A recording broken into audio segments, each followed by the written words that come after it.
ಎಲ್ರಿಗೂ ನಮಸ್ಕಾರ. Welcome back to Sinchu vlogs. ಎಲ್ಲರೂ ಹೇಗಿದ್ದೀರಾ? ಎಲ್ಲರೂ ಚೆನ್ನಾಗಿದ್ದೀರಾ ಅಂತ ಅಂದ್ಕೊಂಡು ವ್ಲಾಗ್ನ ಸ್ಟಾರ್ಟ್ ಮಾಡ್ತಾ ಇದ್ದೀನಿ. ಇದು ಫ್ರೈಡೇ ಮಾರ್ನಿಂಗ್ ವ್ಲಾಗ್ ಆಗಿರುತ್ತೆ. ಫ್ರೈಡೇ ಮಾರ್ನಿಂಗಿಂದ ನಾನು ವ್ಲಾಗ್ನ ಸ್ಟಾರ್ಟ್ ಮಾಡ್ತಾ ಇದ್ದೀನಿ. ಬೆಳಿಗ್ಗೆ ಎದ್ದು ಹೊರಗಡೆ ಬಂದು ಸ್ವಲ್ಪ ಬೆಳಿಗ್ಗೆನೆ ತಣ್ಣಗೆ ಗಾಳಿ ಬರ್ತಾ ಇರುತ್ತೆ. ಆವಾಗ ಹೊರಗಡೆ ನಿಂತ್ಕೊಂಡು ಸ್ವಲ್ಪ ಹೊತ್ತು ಅಲ್ಲೇ ವಾಕ್ ಮಾಡ್ಕೊಳ್ತಾ ಈ ರೀತಿ ಮಾರ್ನಿಂಗ್ ಸನ್ಸೆಟ್ ಆಗ್ತಾ ಇರೋದನ್ನ ನೋಡಿದೆ. ಹಾಗೆ ಅಲ್ಲಿ ಅಕ್ಕಿಗಳು ಚಿಲ್ಲಿ ಪಿಲ್ಲಿ ಅಂತ ಕೂಗಾಡ್ತಾ ಹಾರಾಡ್ತಾ ಇತ್ತು. ಆ ಸೌಂಡ್ ಕೇಳೋದೇ ಒಂಥರ ಚೆನ್ನಾಗಿರುತ್ತೆ. ಇವತ್ತು ನನ್ನ ದಿನ ಈ ರೀತಿ ಸುಂದರವಾಗಿ ಸ್ಟಾರ್ಟ್ ಆಯಿತು. ಆಲ್ಮೋಸ್ಟ್ 10 ಡೇಸ್ 11 ಡೇಸ್ ಆಗೋಯ್ತು ನಾನು ವಿಡಿಯೋ ಅಪ್ಲೋಡ್ ಮಾಡಿ. ಯಾಕಂದರೆ ನನಗೆ ಸ್ವಲ್ಪ ಹೆಲ್ತ್ ಇಶ್ಯೂಸ್ ಇತ್ತು. ಹಾಗಾಗಿ ಸ್ವಲ್ಪ ಸ್ಟ್ರೆಸ್ ಆಗ್ತಾ ಇತ್ತು. ಸ್ವಲ್ಪ ವಿಡಿಯೋ ಮಾಡಿಕೊಂಡ್ರು ಕೂಡ ನನಗೆ ವಾಯ್ಸ್ ಓವರ್ ಕೊಟ್ಟು ವಿಡಿಯೋನ ಅಪ್ಲೋಡ್ ಮಾಡೋಕ್ಕೆ ಆಗ್ತಿರ್ಲಿಲ್ಲ. ನಮ್ಮನೆಗೆ ಅಕ್ಕ ಹಾಗೆ ಅಕ್ಕನ ಮಕ್ಕಳು ಬಂದಿದ್ರು. ಹಾಗಾಗಿ ನನಗೆ ಸ್ವಲ್ಪ ಟೈಮ್ ಸಾಕಾಗ್ತಾ ಇರಲಿಲ್ಲ. ಅವ್ರ ಜೊತೆ ಟೈಮ್ ಸ್ಪೆಂಡ್ ಮಾಡಿಕೊಂಡು ಅದು ಇದು ಕೆಲಸ, ಹೊರಗಡೆ ಹೋಗಿ ಬರೋದು, ಶಾಪಿಂಗ್ ಇದೇ ಆಗೋಗ್ಬಿಟ್ಟಿತ್ತು. ವಿಡಿಯೋ ಏನೋ ಮಾಡ್ಕೊಂಡಿದ್ದೆ, ಬಟ್ ಎಡಿಟ್ ಮಾಡಿ ವಿಡಿಯೋ ವಾಯ್ಸ್ ಓವರ್ ಕೊಟ್ಟು ನನಗೆ ಅಪ್ಲೋಡ್ ಮಾಡೋಕ್ಕೆ ಆಗ್ತಿರ್ಲಿಲ್ಲ. ಹಾಗಾಗಿ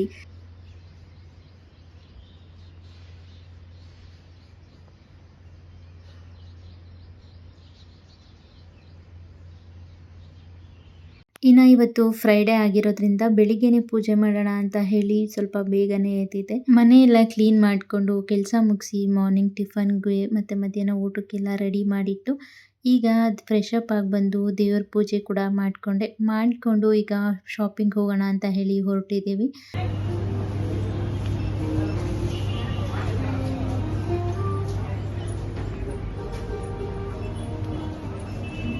ನಾನು ಹಾಗೆ ನನ್ನ ಅಕ್ಕನ ಮಕ್ಕಳು ಇಷ್ಟು ಜನ ಹೊರಟಿದ್ವಿ. ಇಲ್ಲಿಗೆ ಶಾಪಿಂಗ್ ಮಾಡೋಣ ಅಂತ ಹೇಳಿನೇ ನಾವು ಹೊರಟಿದ್ದಿತ್ತು. ಇವ್ರಿಗೆ ಶಾಪಿಂಗ್ ಮಾಡಬೇಕು ಡೈಲಿ ವೇರ್ಗೆ ಅಂತ ಹೇಳಿ ಹೊರಟಿದ್ದು.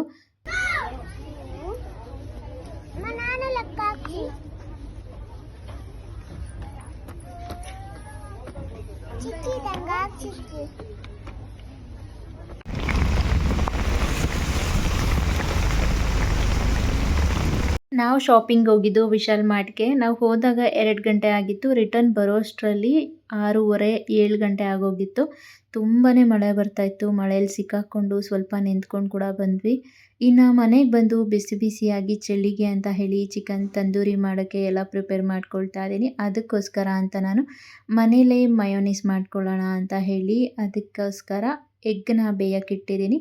ಬೇಯಕ್ಕಿಟ್ಟು ಹಾಗೆ ಶುಂಠಿ ಬೆಳ್ಳುಳ್ಳಿ ಪೇಸ್ಟ್ ಕೂಡ ಮಾಡ್ಕೊಳ್ಳೋಣ ಅಂತ ಹೇಳಿ ಶುಂಠಿ ಬೆಳ್ಳುಳ್ಳಿನ ಈ ರೀತಿ ನೀಟಾಗಿ ಸುಳಿದು ಒಂದ್ಸರಿ ವಾಶ್ ಮಾಡಿ ಈಗ ಅದನ್ನು ರುಬ್ಕೊಳ್ತಾ ಇದ್ದೀನಿ. ನನಗೆ ಹೊರಗಡೆಯಿಂದ ಶುಂಠಿ ಬೆಳ್ಳುಳ್ಳಿ ಪೇಸ್ಟ್ ತಂದು ಬಳಸೋದು ಅಷ್ಟೊಂದು ಇಷ್ಟ ಆಗಲ್ಲ.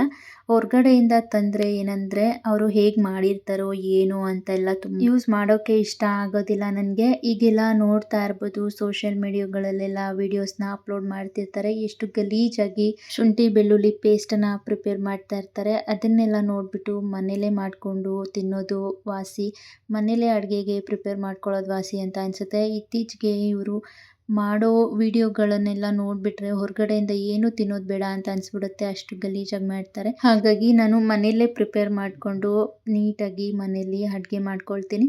ಆವಾಗ ನನಗೆ ಎಷ್ಟು ಬೇಕೋ ಅಷ್ಟು ಪ್ರಿಪೇರ್ ಮಾಡ್ಕೊಳ್ತೀನಿ. ಏನು ತುಂಬ ಕಷ್ಟ ಏನಾಗೋದಿಲ್ಲ. ಮನೆಯಲ್ಲೇ ಮಾಡ್ಕೊಂಡು ಬಿಡ್ಬೋದು, ಅಷ್ಟು ಟೈಮ್ ಇರುತ್ತೆ ನಮ್ಮ ಹತ್ರ. ಇನ್ನು ಈಗ ಅದೇ ಮಿಕ್ಸಿ ಜಾರ್ಗೆ ಬೇಯಿಸ್ಕೊಂಡಿದ್ದಂಥ 2 ಮೊಟ್ಟೆನ ಹಾಕೊಳ್ತಾ ಇದ್ದೀನಿ. ಹಾಗೆ ಒಂದು 4 ಎಸಳು ಬೆಳ್ಳುಳ್ಳಿನ ಹಾಕ್ಕೊಂಡಿದ್ದೀನಿ. ಮತ್ತು 1 ಟೇಬಲ್ ಸ್ಪೂನ್ ಆಗುವಷ್ಟು ವೆನೆಗರ್ನ ಆ್ಯಡ್ ಮಾಡ್ಕೊಳ್ತಾ ಇದ್ದೀನಿ. ಹಾಗೆ ಒಂದು 7 ರಿಂದ 8 ಕಾಳು ಮೆಣಸನ್ನು ಹಾಕ್ಕೊಂಡಿದ್ದೀನಿ. ಹಾಗೆ ರುಚಿಗೆ ತಕ್ಕಷ್ಟು ಉಪ್ಪನ್ನು ಹಾಕ್ಕೊಂಡಿದ್ದೀನಿ. ಉಪ್ಪು ಅಂದರೆ ಸ್ವಲ್ಪ ಹಾಕ್ಕೊಂಡಿದ್ದೀನಿ. 1/4 ಟೇಬಲ್ ಸ್ಪೂನ್ಗಿಂತಲೂ ಕಮ್ಮಿ. ಹಾಗೆ 1/4 ಟೇಬಲ್ ಸ್ಪೂನ್ಗಿಂತಲೂ ಕಮ್ಮಿ ಸಕ್ಕರೆನ ಆ್ಯಡ್ ಮಾಡ್ಕೊಂಡಿದ್ದೀನಿ. ಹಾಗೆ 1 ಟೇಬಲ್ ಸ್ಪೂನ್ ಆಗುವಷ್ಟು ಎಣ್ಣೆ ಹಾಕ್ಕೊಂಡಿದ್ದೀನಿ. ಕುಕ್ಕಿಂಗ್ ಆಯಿಲ್ ಯಾವುದಾದ್ರೂ ಹಾಕ್ಕೊಳ್ಬೋದು. ನೀವು ಬಳಸುವಂಥ ಕುಕ್ಕಿಂಗ್ ಆಯಿಲ್ನ ಹಾಕಿ ಇದನ್ನು ಪೇಸ್ಟ್ ಮಾಡ್ಕೊಳ್ಳೋದು ಅಷ್ಟೇ. ಇಷ್ಟು ಮಾಡಿದ್ರೆ ಆಯಿತು. ಮನೆಯಲ್ಲೇ ಮಯೋನೀಸ್ ರೆಡಿ ಮಾಡ್ಕೊಳ್ಬೋದು. ತುಂಬಾ ಚೆನ್ನಾಗಿರುತ್ತೆ ಕ್ರೀಮಿಯಾಗಿ.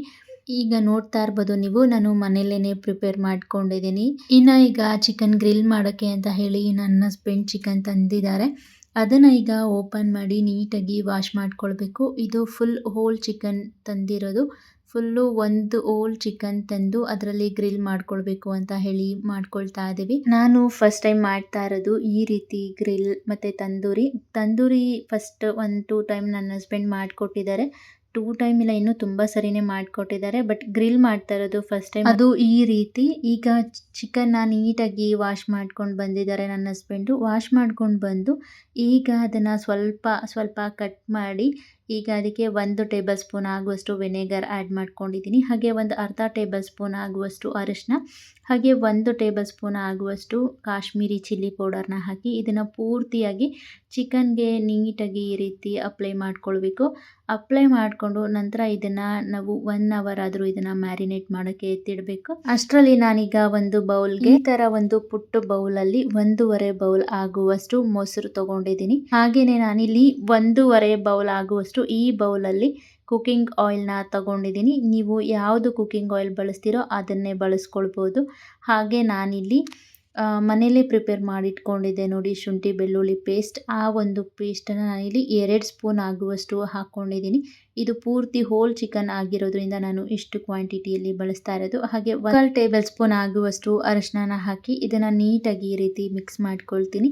ನಂತರ ನಾನಿಲ್ಲಿ ರುಚಿಗೆ ತಕ್ಕಷ್ಟು ಪುಡಿ ಉಪ್ಪನ್ನು ಹಾಕ್ಕೊಂಡಿದ್ದೀನಿ. ಹಾಗೆ ಕಾಶ್ಮೀರಿ ಚಿಲ್ಲಿ ಪೌಡರ್ 2 ಟೇಬಲ್ ಸ್ಪೂನನ್ನು ಹಾಕ್ಕೊಂಡಿದ್ದೀನಿ. ಕಾಶ್ಮೀರಿ ಚಿಲ್ಲಿ ಪೌಡರ್ ಬಳಸೋದೇನಕ್ಕೆ ಅಂದರೆ ಕಲರ್ಗೋಸ್ಕರ ಗೊತ್ತೇ ಇದೆ ನಿಮಗೆ. ಇಲ್ಲಾಂದರೆ ಮನೇಲಿ ಪ್ರಿಪೇರ್ ಮಾಡಿಟ್ಕೊಂಡಿದ್ರೆ ಅದನ್ನು ಕೂಡ ಬಳಸ್ಕೊಳ್ಬೋದು.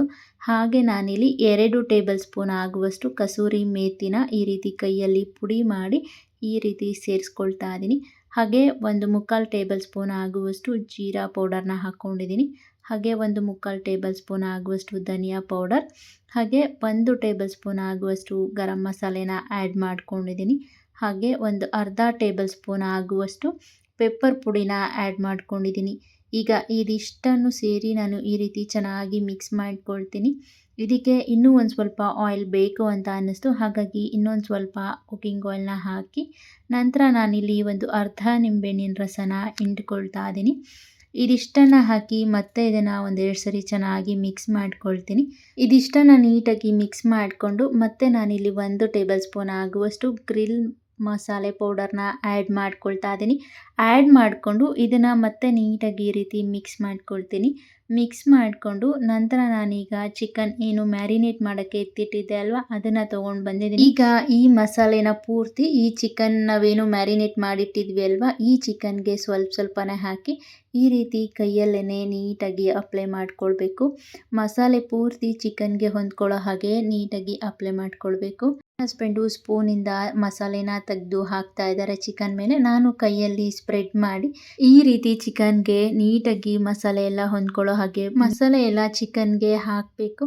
ಹಾಕಿ ಇದನ್ನು ಈ ರೀತಿ ಅಪ್ಲೈ ಮಾಡಿದ್ಮೇಲೆ ಇದ್ರೆ ನೀವು ಇದನ್ನು ಮ್ಯಾರಿನೇಟ್ ಮಾಡ್ಬೋದು ಅಥವಾ ಇಲ್ಲ ಅಂದರೆ ಹಾಗೆ ಬೇಕಾದರೂ ಕುಕ್ ಮಾಡ್ಕೊಳ್ಬೋದು. ಈಗ ನಾನು ಅವನ್ನೆಲ್ಲ ಆನ್ ಮಾಡಿ ಇಟ್ಟಿದ್ದೀನಿ. ಈಗ ಗ್ರಿಲ್ ಮಾಡೋಕ್ಕೆ ಅಂತ ಹೇಳಿ ನಾವು ಚಿಕನ್ಗೆ ಮಸಾಲೆ ಎಲ್ಲ ಅಪ್ಲೈ ಮಾಡಿ ಇಟ್ಟಿದ್ವಿ ಅಲ್ವಾ, ಮಸಾಲೆ ಅಪ್ಲೈ ಮಾಡಿಟ್ಟಿದ್ದಂಥ ಚಿಕನ್ ತೊಗೊಂಡು ಈಗ ಅವನ್ ಒಳಗಡೆ ಇಡ್ತಾ ಇದ್ದೀನಿ. ಇಟ್ಟು ನಂತರ ನಾವು ಎಷ್ಟು ನಿಮಿಷ ಬೇಕೋ ಅಷ್ಟು ನಿಮಿಷಕ್ಕೆ ಅವನ್ನು ಆನ್ ಮಾಡಿಕೊಂಡು ನಾವು ಏನು ಮಾಡ್ತಾ ಇದ್ದೀರಿ ಗ್ರಿಲ್ ಅದನ್ನು ಸೆಲೆಕ್ಟ್ ಮಾಡಿಕೊಂಡು ನಮಗೆ ಎಷ್ಟು ನಿಮಿಷ ಕುಕ್ ಆಗಬೇಕು ಅಂತ ಹೇಳಿ ಸೆಲೆಕ್ಟ್ ಮಾಡಿಕೊಂಡು ಇಲ್ಲಿ ಸ್ಟಾರ್ಟ್ ಮಾಡ್ಕೊಳ್ಬೇಕು. ನಾನಿಲ್ಲಿ 15 ಮಿನಿಟ್ಸ್ನ ಸೆಲೆಕ್ಟ್ ಮಾಡಿಟ್ಟಿದ್ದೀನಿ. ಈಗ 15 ಮಿನಿಟ್ಸ್ ಆದ ನಂತರ ಮತ್ತೆ ಒಂದು ಸರಿ ಓಪನ್ ಮಾಡಿ ಈಗ ನಾವು ಇದಕ್ಕೆ ಮತ್ತೆ ಒಂದು ಸ್ವಲ್ಪ ಆಯಿಲ್ನ ಅಪ್ಲೈ ಮಾಡಬೇಕಾಗತ್ತೆ ಮಿಡ್ಲಲ್ಲಿ. ಇಲ್ಲ ಅಂದರೆ ಅದು ಸ್ವಲ್ಪ ಗಟ್ಟಿ ಆಗಿಬಿಡತ್ತೆ. ಆಯಿಲ್ ಅಪ್ಲೈ ಮಾಡ್ತಾ ಇದ್ದರೆ ಅದು ಜ್ಯೂಸಿಯಾಗಿ ತಿನ್ನೋಕೆ ಚೆನ್ನಾಗಿರುತ್ತೆ. ಈಗ ನಾನು ಈ ರೀತಿ ಬ್ರಷ್ ಇರುತ್ತೆ ನೋಡಿ ಈ ರೀತಿ ಆಯಿಲ್ನ ತಗೊಂಡು ಇದಕ್ಕೆ ಮೇಲೆ ಸ್ವಲ್ಪನೇ ಅಪ್ಲೈ ಮಾಡಬೇಕು. ಬೇಕಿದ್ರೆ ನೀವು ಮಸಾಲೆ ಉಳಿದಿದ್ರೆ ಕೂಡ ಅಪ್ಲೈ ಮಾಡ್ಕೊಳ್ಬೋದು. ಈಗ ಆಯಿಲ್ ಅಪ್ಲೈ ಮಾಡಿ ಮತ್ತೆ ಈಗ ಅವನ್ ಕ್ಲೋಸ್ ಮಾಡಿ ಮತ್ತೆ ನಮಗೆ ಎಷ್ಟು ನಿಮಿಷ ಬೇಕೋ ಅಷ್ಟು ನಿಮಿಷ ಆನ್ ಮಾಡಿಕೊಂಡು ಮತ್ತೆ ಒಂದು 15 ನಿಮಿಷ ಆನ್ ಮಾಡಿ ಇದನ್ನು ಉಲ್ಟಾ ಇಟ್ಟು ಮತ್ತೆ ಇದನ್ನು ಚೆನ್ನಾಗಿ ಕುಕ್ ಮಾಡ್ಕೊಳ್ಬೇಕು. ಬೆಂದಿದೆ ಅನ್ನುವಾಗ ಅವನ್ ಆಫ್ ಮಾಡಿ ಇದನ್ನು ಹೊರಗಡೆ ತಗೊಳ್ಳೋದು. ಇಷ್ಟು ಮಾಡಿದ್ರೆ ಆಯಿತು. ರೆಸ್ಟೋರೆಂಟ್ಗಳಲ್ಲೇ ಮಾಡೋ ಹಾಗೆ ಮನೆಯಲ್ಲೇ ರುಚಿಯಾಗಿ ಚಿಕನ್ ಗ್ರಿಲ್ನ ಮನೆಯಲ್ಲೇ ಮಾಡ್ಕೊಂಡು ತಿನ್ಬೋದು. ತುಂಬಾ ಚೆನ್ನಾಗಿರುತ್ತೆ. ತುಂಬ ಈಸಿಯಾಗಿ ಮಾಡ್ಕೊಂಡು ಬಿಡ್ಬೋದು. ತುಂಬ ಬೇಗನೂ ಆಗೋಗ್ಬಿಡುತ್ತೆ. ಖಂಡಿತ ನಿಮಗೆ ಈ ರೆಸಿಪಿ ಇಷ್ಟ ಆಗಿದೆ ಅಂದ್ಕೊಳ್ತೀನಿ. ಇಷ್ಟ ಆಗಿದ್ರೆ ಪ್ಲೀಸ್ ಒಂದು ಲೈಕ್ ಮಾಡಿ ಹಾಗೆ ನಿಮ್ಮ ಫ್ಯಾಮಿಲಿ ಫ್ರೆಂಡ್ಸ್ಗೂ ಶೇರ್ ಮಾಡೋದನ್ನು ಮರಿಬೇಡಿ. ಮತ್ತು ಇನ್ನೂ ಯಾರೆಲ್ಲ ನನ್ನ ಚಾನಲ್ನ ಸಬ್ಸ್ಕ್ರೈಬ್ ಮಾಡದೆ ನೋಡ್ತಾ ಇದ್ದೀರಾ ದಯವಿಟ್ಟು ಸಬ್ಸ್ಕ್ರೈಬ್ ಮಾಡ್ಕೊಂಡು ನೋಡಿ ಅಂತ ಹೇಳ್ತಾ ಮತ್ತೆ ಸಿಗ್ತೀನಿ. Thank you.